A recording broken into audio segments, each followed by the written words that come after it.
Hola, hola, mis queridos amigos. Estamos de vuelta nuevamente en nuestro canal con un tema de historia. Vamos a estar hablando de uno de los casos más misteriosos que tiene la historia del siglo XX, que increíblemente siendo una de las figuras más poderosas del mundo en su momento y que hasta el sol de hoy todavía nos sigan vendiendo el cuento de que no hay una explicación lógica, no hay una explicación final a lo que ocurrió aquel día. Vamos a estar hablando sobre el asesinato de Kennedy, pero antes de adentrarnos a lo que ocurrió en Dallas aquel día, vamos a estar hablando un poco de criminalística básica. Elemental, querido Watson. Yo creo que es fundamental para poder hablar del tema Kennedy que pensemos, número uno, quién tendría motivaciones para matarlo. ¿Quién era el que estaría o qué grupo estaría realmente dispuesto a eliminar un presidente norteamericano? No, Kennedy es el primer presidente católico.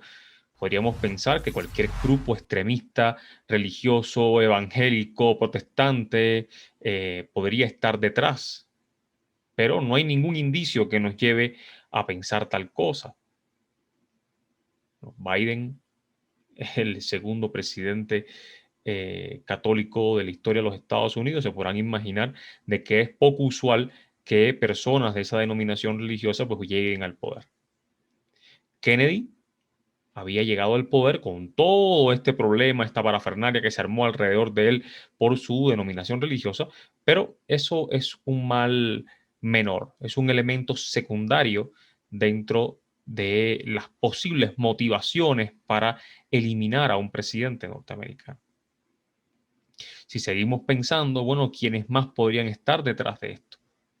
Vivimos en un Estados Unidos de los años 60 que está pasando por un momento convulso de transformaciones sociales, donde las comunidades negras luchan por sus derechos.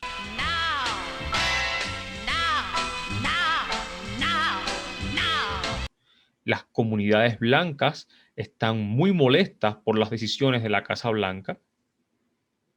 No era de extrañar que, bueno, lo mataran en Dallas, uno de los bastiones más fuertes del Ku Klux Klan, uno de los bastiones más fuertes de los políticos sureños racistas de aquella época. Pero tampoco hay indicios que lleven a pensar de que grupos racistas estuviesen detrás del asesinato del presidente.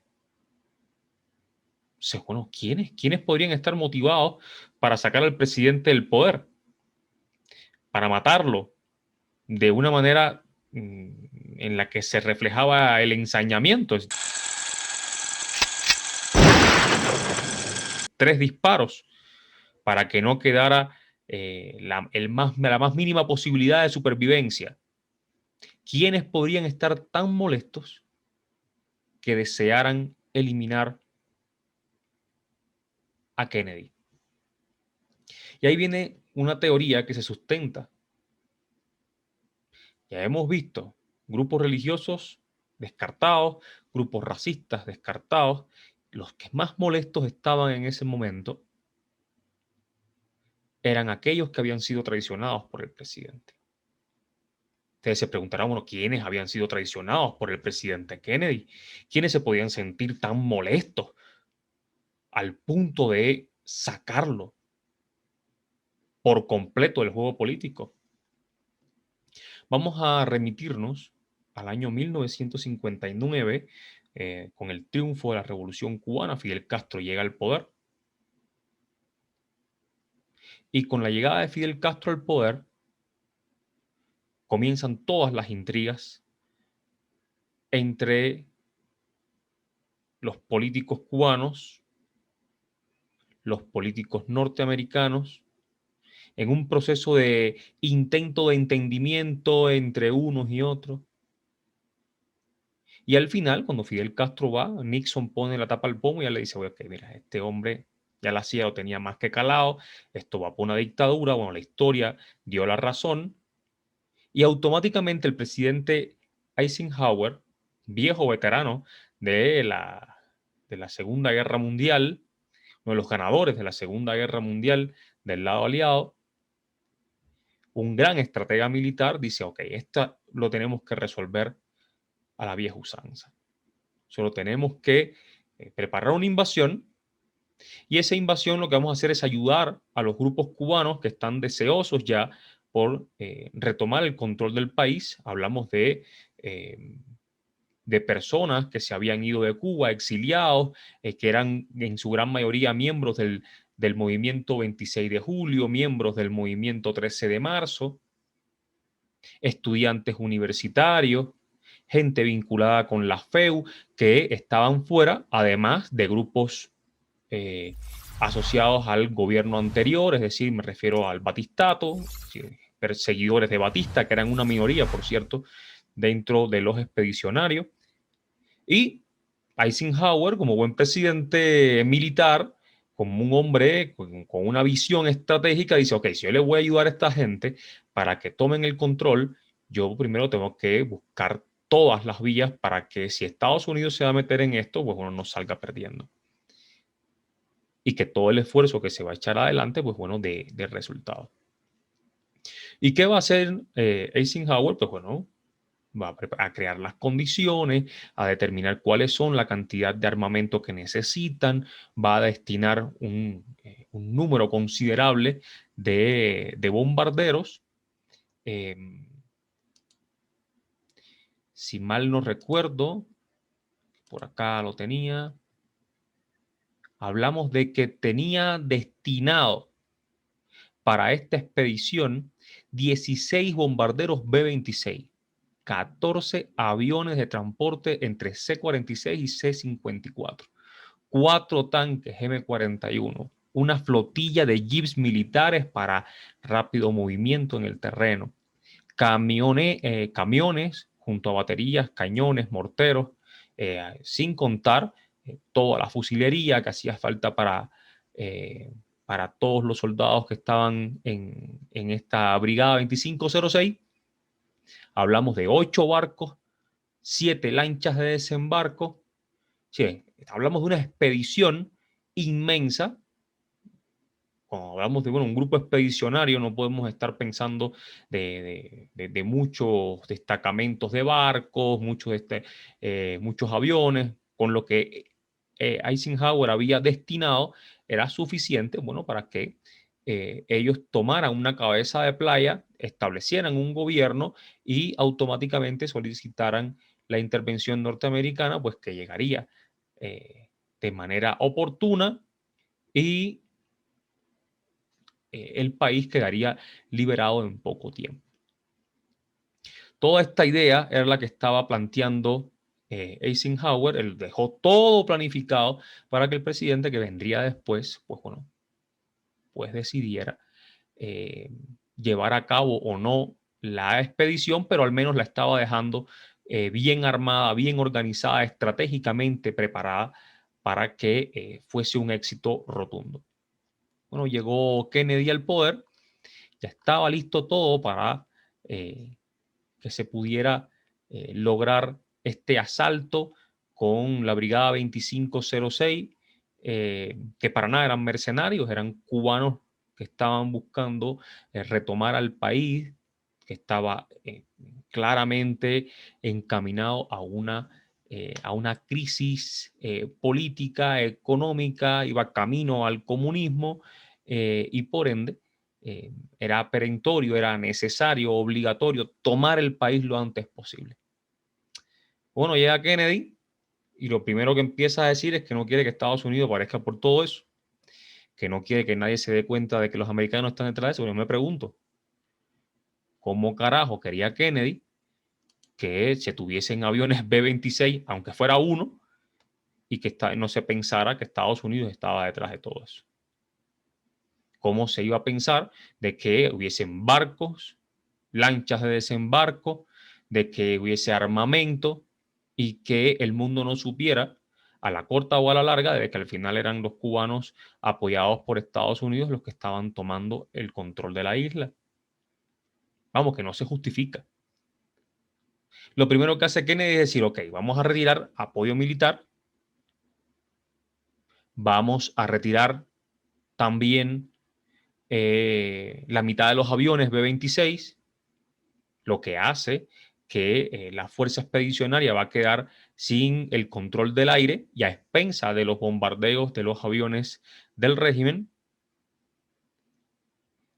Y esto hace que todos estos cambios de último momento, como por ejemplo el cambio de el primer lugar de desembarco establecido por Eisenhower, que era las cercanías de Trinidad, que está en las inmediaciones de las montañas del Escambray, donde ya habían personas esperando el desembarco. Estaban allí los conocidos como alzados, que eran un conjunto de cubanos que se habían alzado en armas para luchar contra el régimen comunista. Y él le cambia la bola y los manda entonces para Bahía de Cochino, que es una ratonera, un lugar pantanoso, con una carretera de entrada que era la misma carretera de salida. Por ende, allí se iban a estancar, se iban a empantanar literalmente las tropas, y de manera inmediata la respuesta que provino de La Habana hizo de que no pudieran sostener la cabeza de playa, y al final lo que ustedes ya conocen, la gran derrota de Playa Girón, que no es una derrota al imperialismo, es una derrota al pueblo cubano que estaba sobre las armas dispuestos a liberar a Cuba. Bueno, creo que ha quedado claro hasta aquí quienes podrían estar muy molestos con lo que había pasado con Kennedy. Kennedy desmontó un plan muy bien orquestado, muy bien armado por el presidente Eisenhower, y dejó a los cubanos pues a merced de las tropas comandadas por Fidel Castro.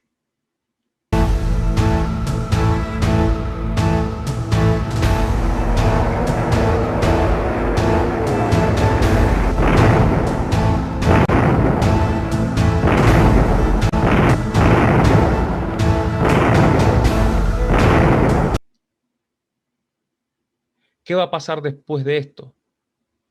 Pues en el año 1961 ocurren el desastre de Bahía de Cochino.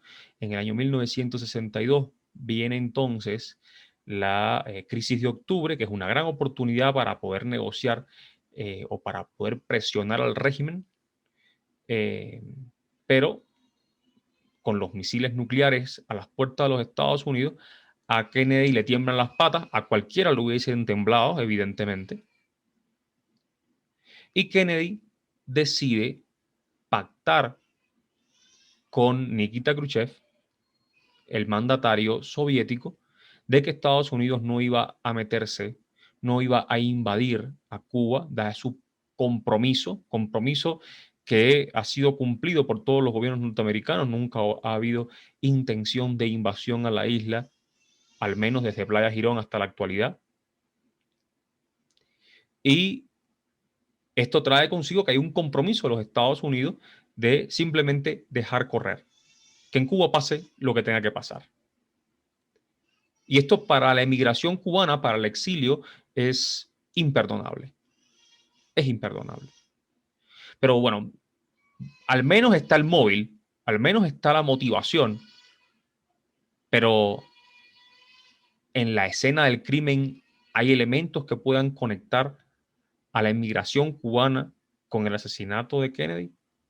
¿Hay alguna vinculación de la Brigada 2506, de los hombres armados cubanos que rondaban los Estados Unidos? ¿Estaban ellos allí presentes? ¿Habían cubanos presentes en la escena del crimen en Dallas en el año 1963? Pues lo real es que la comisión Warren, que fue la destinada a la investigación del proceso. ¿Qué pasó, compadre? ¡Epa! Estoy grabando. Pues en la comisión Warren, la investigación recoge que en las cercanías del lugar de los hechos se encontraron a dos cubanos que fueron posteriormente liberados por un detalle que yo creo que es muy interesante. Es decir, ellos son liberados por algo que descarta completamente que puedan ser sospechosos. Fueron liberados, según el informe Warren, porque no sabían hablar inglés. No, God! No, God, please, no! ¡No! O sea, ahí uno se pregunta, bueno, ¿esto es en serio? O sea, la investigación sobre la muerte de Kennedy, ¿se la tomaron en serio realmente esta gente? Pero bueno, tengan el detallito de los dos cubanos que soltaron porque, nada, ellos sí tenían inglés sin barrera. Ellos saltaron todas las barreras. Al no saber hablar inglés, pues bueno, dijeron, bueno, que se vayan. Con lo más fácil que hay en Estados Unidos buscar un intérprete en español. Pero cuando te pones a analizar a Oswald, que es, según el mismo Oswald, dice que él es un chivo expiatorio, que él no es realmente el asesino, ¿no? Pero cuando analizas la historia de Warren, disculpa, la historia de Oswald, la investigación te lleva al testimonio de una cubana, hija de un exiliado preso. Este exiliado había regresado a Cuba en el año 1962 para matar a Fidel. Bueno, estaba guardando prisión en Cuba. Esta señora se llamaba Silvia Odio. Cuando usted busca en el informe Warren sobre Silvia Odio, Silvia explica de que se aparecieron en su casa Oswald y dos cubanos. Bueno, los dos cubanos que imagino que no sabían hablar inglés. Y estos dos cubanos, que algunos han intentado vincular a Orlando Bosch y a Posada Carriles como los posibles dos cubanos, cosa que no tenemos las pruebas para poder determinar que fueron ellos los que acompañaron a Oswald allí. De hecho, el mismo Posada Carriles luego dio testimonio y dijo que no, que él estaba en otro lugar, que él no había estado presente en las inmediaciones del lugar donde ocurrió el asesinato de Kennedy. Pero, sin lugar a dudas, las dos personas que acompañaron a Oswald eran dos personas cubanas que fueron buscando armas y explosivos a casa de Silvia Odio, según el testimonio de esta señora, y que luego vuelven a aparecer en la escena del crimen y que validaría entonces la teoría de los tres tiradores. Recordemos de que Kennedy recibe, de que se hacen tres disparos, dos de los cuales dan sobre Kennedy y otro da sobre una tercera persona. Pero los disparos fueron hechos con el objetivo en movimiento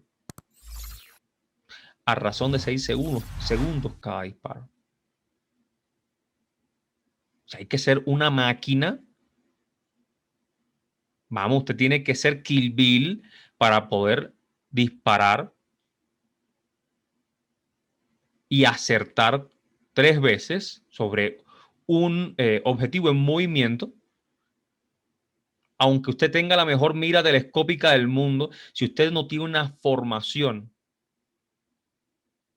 espectacular como militar, como Navy SEAL, no sé.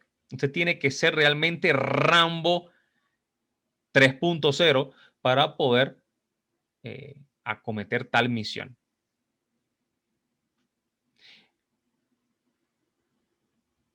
Nunca sabremos exactamente quiénes fueron estos dos cubanos que acompañaron a Oswald, pero sí podemos entonces conectar a Oswald con los cubanos según el testimonio de Silvia Odio, además de que estaban formando a Oswald como la figura que iba a conectarlo con Fidel Castro. ¿Por qué razón? Se mandó a Oswald a la Unión Soviética, se intentó que Oswald, a través de la Embajada de Cuba en México, consiguiera una visa cubana para ir a Cuba. Eso también está en el informe Warren, cosa que parece que la seguridad del Estado se la olió de que no era normal aquello que estaba pasando con este hombre pidiendo visa y le negaron el visado. Por eso es que ellos libran, el régimen libra de que se le inculpe de la muerte de Kennedy. Pero Oswald, bueno, es llevado a prisión y justamente cuando lo están sacando para ser, bueno, pues llevado a un lugar más seguro, aparece el personaje final, Ruby. Let out by Captain Fritz. There is a person. There is Leon. He's been shot. He's been shot. ¿Quién es Ruby? ¿Quién es Jack Ruby? Bueno, Jack Ruby es un mafioso de poca monta asociado a la mafia italoamericana. Y este Jack Ruby era un matón al servicio de santo traficante. Y usted dirá, ok, bueno, para. Si al final el cabo suelto de Oswald lo mata un tipo asociado a la mafia italo-norteamericana, entonces los cubanos quedarían limpios de polvo y paja, porque el problema es que sería un tema más de la mafia. Sí, pero el problema es que en este caso, santo traficante era una figura estrechamente vinculado al mundo de los hoteles y los casinos de Cuba, y que además está vinculado a intentos de asesinatos de Fidel Castro. Tenemos que comprender que el santo traficante perdió muchísimo en Cuba por negocios que había establecido allí, y que al parecer es el cierre del broche de oro de este magnicidio, al eliminar a la única pieza clave, a la única persona que, sin haber llevado a juicio, pues ya había cargado con todas las culpas de lo ocurrido. Siempre los caminos conducen a Cuba. Los caminos siempre llevan a las motivaciones, a los deseos de venganza que tenían los cubanos, que habían perdido la gran oportunidad de liberar a Cuba, y que Kennedy, en un arranque de cobardía y estupidez que él mismo lamentaba luego, hizo que la expedición para liberar a Cuba fracasara por sus temores infundados.